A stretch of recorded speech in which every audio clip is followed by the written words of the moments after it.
Mangrove for the people and environmental conservations in Asia.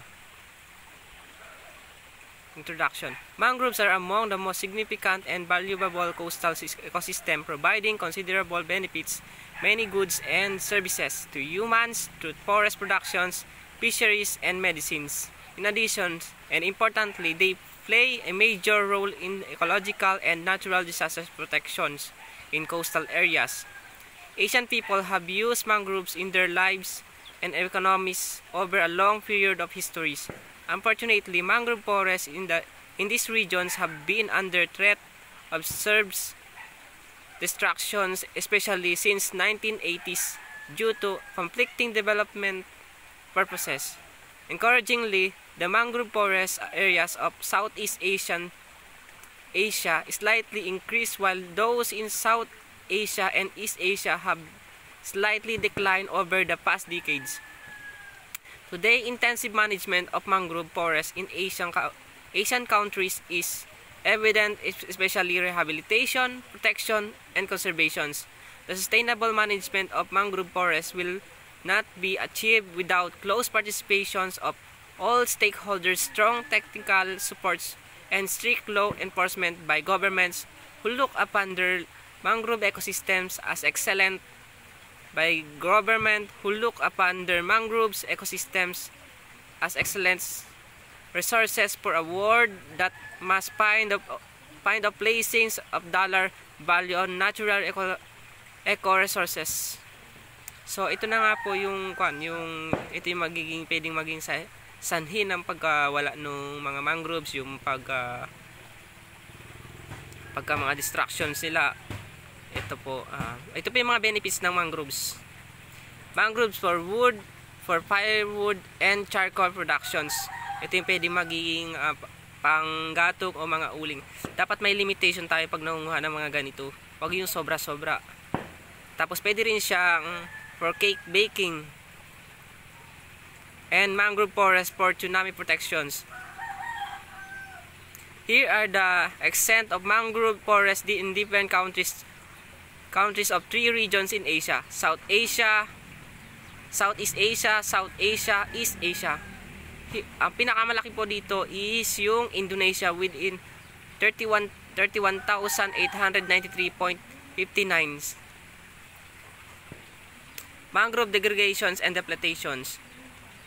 Mangrove forests in many countries in Asia have been and continue to experience ongoing threats of destructions. In the past, especially during the rapid expansions of shrimp farming, incorporated farmer mangroves habitats, mangrove destruction reached alarming levels. These destructive trends have similar patterns in Asia, and it is useful to classify them into 10 categories. Development activities include aquaculture, mining, agriculture, urbanization, ports and harbors, roads and transmission lines, dredging, industry and power plants, salt productions, and excessive harvesting of forest productions.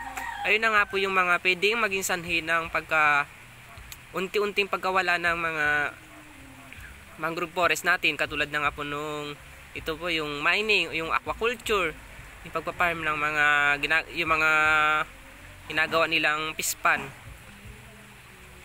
Ito po yung example. New total of conservations of mangroves forests to shrimp, ponds. Ito po yun, example niya.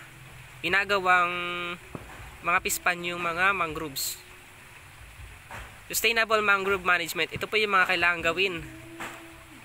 Number 1, mangrove rehabilitations. Due to the tremendous increase in demand for fuel woods, poles, charcoals, and wood chips, and also for ecological protection and for maintaining the mangrove ecosystem functions, and establishment of mangrove plantations must be implemented on a well-planned and country-wide scales. In Asia, many countries have actively planned for a large-scale plantation such as in Bangladesh, Thailand, Vietnam, Philippines, and Pakistan.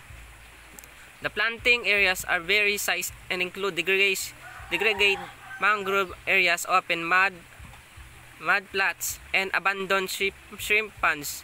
The mangrove plantations in each country are very in success rates. For example, makapapakita ko sa inyo mamaya yung isa. Pangalawa, mangrove protection. In Asia, all mangroves belong to state or government ownerships. Mangrove protection in these regions is generally ineffective due to lack of manpower, shortage of funds, and weak law enforcement. The mangrove areas in many countries, therefore, are under reserve distractions from illegal cutting and encroachment. Recognize these situations. Many countries have a set long-term protections framework for effective protection of their remaining mangrove areas. Pangatlo, mangrove resources utilizations. Due to diverse uses of mangrove ecosystems, an integrated management approach needs to be implemented in order to achieve sustained yield basis. There are several examples of best practices in Asia's countries for conserving mangrove along with other ecological basis purpose such as a silvo fisheries systems in Indonesia and Thailand and Vietnam. Here are the example.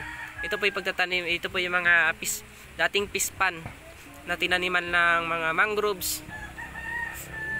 Ito rin po yung kailangan din natin ng participation para sa tanim ng mangroves. Pwede ito may apply sa ating bansa sa Pilipinas upang mapangalagaan ng husto yung ating mangroves.